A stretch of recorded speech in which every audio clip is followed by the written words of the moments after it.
अरे वाह भाई, मैसेज करके खुद दरवाजे पे खड़ी है। मैं आ जाऊं? जी आ जाए।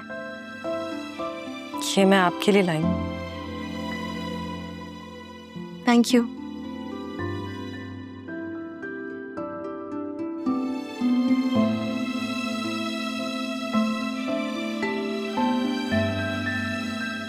बहुत जोर से मारा। ऐसे पता नहीं कितने थप्पड़ खा चुकी हूँ मैं, ये सोच के कि अगर मेरी माँ होती तो शायद वो भी ऐसी होती।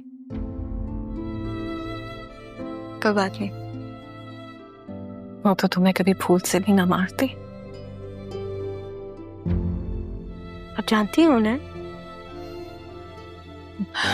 नहीं नहीं, वो दरअसल आप बहुत प्यारी है ना।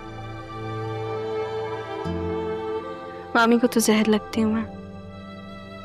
क्या वो हमेशा से ऐसे ही मारती हैं? बचपन में बहुत मार खाई है मैंने उनसे। मुझे शुरू से ऐसा लगता था कि मामी ना मुझे पसंद नहीं करती। पता नहीं, शायद मेरी वजह से, अब आई डोंट नो। जब मैं छोटी थी ना तो वो मुझे स्टोर में लॉक कर देती थी घंटों भर, बिना किसी पानी के, बिना किसी खाने की चीज के। और मैं अपनी माँ को बुलाती थी। दरवाजे पे देख के मुझे ऐसा लगता था कि वो अभी आ जाएंगी, मुझे बचा देंगी, लेकिन वो कभी आई नहीं। एक दिन तो हुआ था कि मामी ने स्टोर में लॉक करके मुझे भूल गई थी।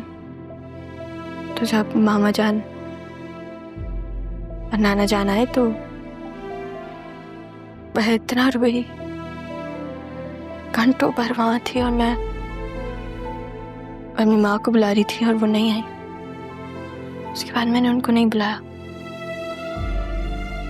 जब किसी ने आना ही नहीं तो मैं क्यों बुलाऊं? उस दिन मुझे यकीन हो गया था कि वो कभी नहीं आएंगी, कभी मेरी मदद नहीं करेंगी। किसी ने पूछा नहीं कि क्यों, क्या मामी ने ऐसा? आपने उनका अंदाज नहीं देखा? पूछा था उस दिन पूछा था मामू ने और नाना जान ने। मुकर गई वो। कह रही थी कि इसने खुद लॉक किया अपने आप को अटेंशन के लिए। मुझे नाना जान और मामू की अटेंशन कभी चाहिए ही नहीं थी। मुझे तो पता था कि वो मुझसे प्यार करते हैं। मुझे तो मामी की अटेंशन चाहिए थी। मैं देखा ना वो अपनी बेटी के लिए कैसे लड़ पड़ी। रोजन देखा नहीं कि कौन है सामने, वो लड़ पड़ी है अपनी बेटी के लिए। मेरे लिए कभी कोई ऐसे नहीं लड़ा। मुझे यही होता था कि अगर शायद मेरी माँ होती तो वो मामी के सामने खड़ी हो जाती और कहती कि नहीं, मेरी बेटी के साथ ऐसा सलूक नहीं करो।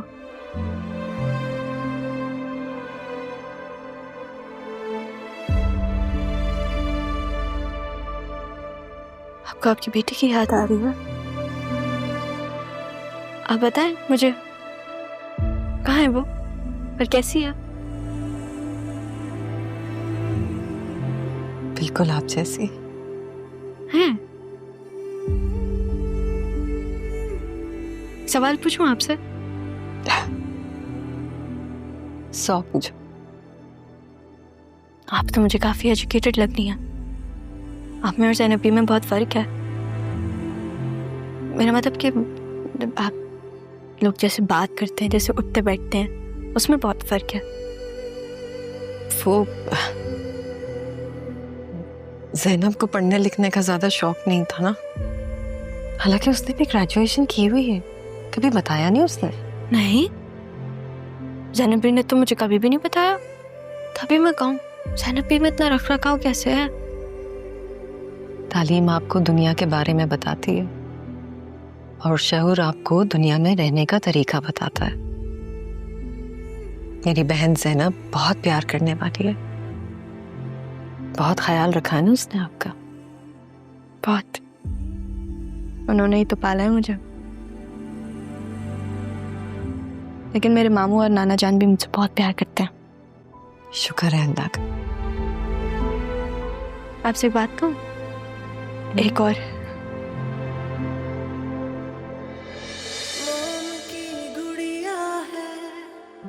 जालिम ज़माना हर एक निकला है। Thank you. वो किस लिए? मैंने कभी भी इस बारे में किसी से बात नहीं की, बतूल से भी नहीं, अपनी किसी दोस्त से भी नहीं। आज मेरा दिल हल्का हो गया।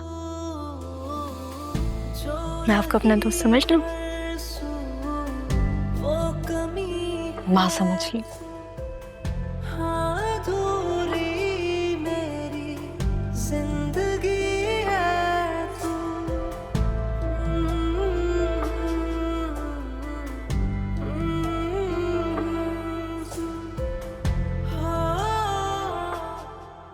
अब जरा आंखें खुली रखना, पहले की तरह कोई बेवकूफी नहीं करना। लड़का बाहर से आ रहा है, लंदन से आ रहा है। अब बतूल को ये बातें अच्छी तरह से समझा देना। कैसे समझाऊं खाला? बतूल को तो कुछ समझ में ही नहीं आता, ना उसे कुछ अच्छा लगता है। हालांकि देखें आप, लड़के को पाकिस्तानी अच्छी ट्रेडिशनल पढ़ी लिखी खानदानी लड़की चाहिए। तो बतूल से ज्यादा खानदानी कौन होगी? मैं चाहती हूँ कि इस पे सिर्फ बतूल का हक होना चाहिए। एग्जैक्टली। और तुम बतूल को ये क्यों नहीं करती कि लंदन सेटल कर दो? एक बात ख्याल रखना कि तुमने राहा को इस घर से दफा करना है। मैं राहा को इस घर से निकालने की कितनी कोशिशें कर रही हूँ आप सोच नहीं सकती। लेकिन पापा और राहा, ये लोग अपनी जगह से टस से मस होने के लिए तैयार नहीं। और आपको पता है राहा ने मुझसे क्या कहा?